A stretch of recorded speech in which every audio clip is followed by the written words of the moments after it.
Lynch, a nice milestone. How does it make you feel playing so many games of AFL footy? Yeah, it's pretty exciting, mate. The 200 games is going to be a very special moment for me, and yeah, I suppose it sort of hasn't really sunk in yet, but a bit surreal, I suppose you could say, from where I've come from. You'd probably told me I would have played 50 games, I would have been pretty excited to get to 200. It's been a pretty amazing journey. You seem to be always the first out on the track. Your dedication to the game is very high. Do you think that's been the reason for your success? Yeah, I'm definitely not the most talented player out there, so I think I do everything in my power to be in the best possible shape and condition I can be on game day to produce my best footy, which is I believe is good enough to play out there, obviously. So yeah, doing that little bit extra here and there always helps, and I'm a big believer in getting as much work into myself as I can, and I think that plays dividends for me on the weekends. And you've had a pretty good run with injuries as well. Yeah, I think that's that's the second part of it. Been touch wood, have been very lucky with injuries. Never really missed a game through injury. Bar a couple of pre-season games this year is the first one. So that's been a blessing for me, and hopefully it continues. What happened last week? We see you subbed out of the game. Was it likely to be? Yeah, I wasn't 100%. Probably in hindsight might not have played. Probably shouldn't have played. Maybe, I don't know. But yeah, it wasn't 100%, and you probably see that by the way I played. What's been the toughest period or chapter in your career? I suppose it's been tough periods, but they're the parts of your career when you want to learn the most. In my early days, it was in 2002 I played last 11 games of the year as a rookie, and then 2003 didn't play a game, and that's when you're young and dumb and think you should be playing. I played a whole year at West Perth and played in the premiership there, which was probably a really good learning curve for me, and really helped me grow my game and grow as a person. And then another tough period was end of 2005 when I was dropped for the prelim final and also missed the grand final. That was a very bitter pill to swallow at the time, but as I said, I learned a lot from that and came back stronger in 2006 and was lucky enough to play in 2006. And then, I went through another tough period in 2010, where I was in and out of the side a bit and was wondering where my footy was heading. And, at the end of that year, I just had to reassess and, come out in 2011 and just prove that I was still good enough to, everyone to play this game and at this level. So, there's tough periods in your careers, but you've got to learn from those periods and move forward. Other players have tough periods through injury, and I've been lucky enough not to have those. So as long as you learn through the tough times, it makes you better at the other end of it. The 2010 area, it seemed to be from the outside you were told to go back and work on different sides of your game, or different aspects of your game. Was that right? And what did you have to work on to? Yeah.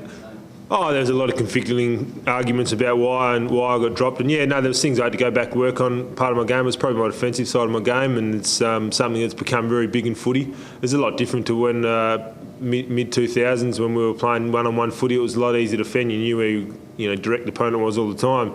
But the way the game's gone, the defensive side and forward presses come in, and that's something I hadn't grasped with my hands or my head around very well at the time, and they told me to go back and work on my defensive aspects of my game, and I think in the last few years that's probably what's grown the most of my game, and I'm still learning every week about that, and that's probably the one area that I had to improve the most.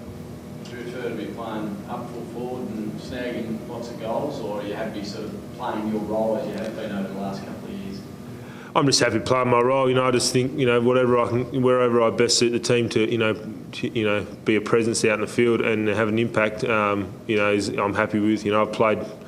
I couldn't count the amount of positions I've played on my hands. So I've enjoyed that journey. Being able to play everywhere is also is good sometimes. Other times it can be a pain in the bum. But no, I've enjoyed that, and I'm happy to play wherever really.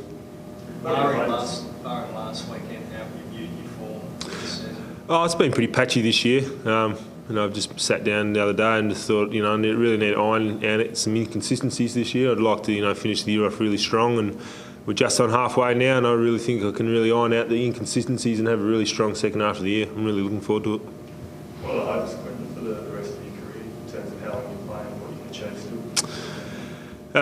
First and foremost is to get through this year. I think, as you know, we're in a really good spot at the moment to have a real crack at a premiership. So, that's what my sole focus is at these days, or at the moment, is to, get this side, help this side get to a place where you can have a crack at winning another grand final. That's the ultimate goal in footy, and lucky enough to get one, and love another two would be beautiful. So, sole focus at the moment is just to, make this team, help this team win, and get to a position where we can win another flag. You pushed Collingwood a fair way in the final last year.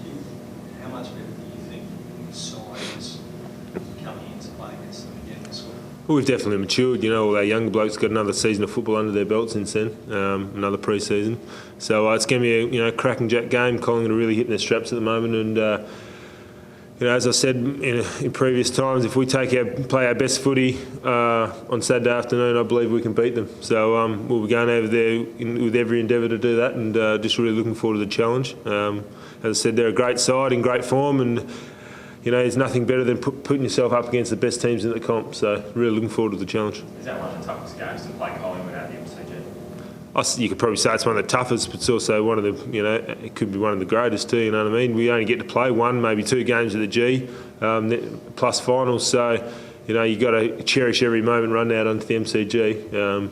Still my favourite game to run out onto, it's like the Coliseum, so I think the boys will be chafing at the bit to get out there and have a run around it. As I said, you don't get to play there very often, so you make every post a winner. Collingwood won that past 6 against you guys. What is it about the Magpies? I'm not sure.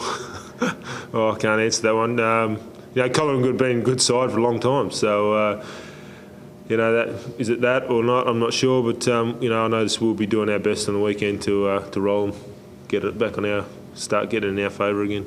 And Lynch Coxey's about to join the club, mate, and find out about fatherhood. He's a good mate of yours.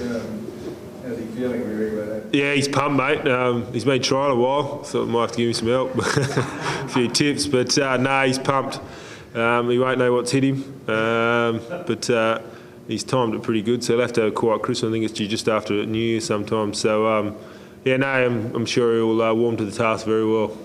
Lynchy, will there be a 200 glove?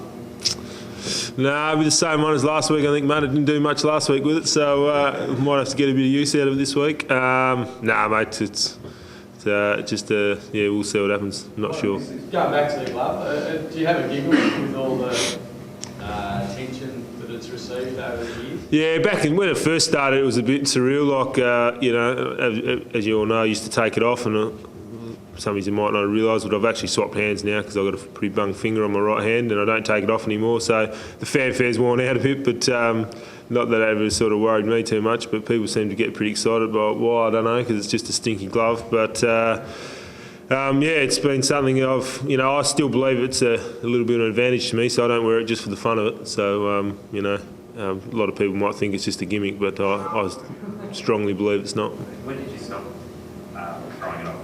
When I put it on my right hand, and it's sort of got my fingers strapped together in it, so it's a bit too hard to get on and off. So, yeah, and I've been kicking a little bit straighter, so we'll just leave it. And so did you swap it because your finger was... Yeah, because of my finger, yeah. So it didn't fall off, pretty much.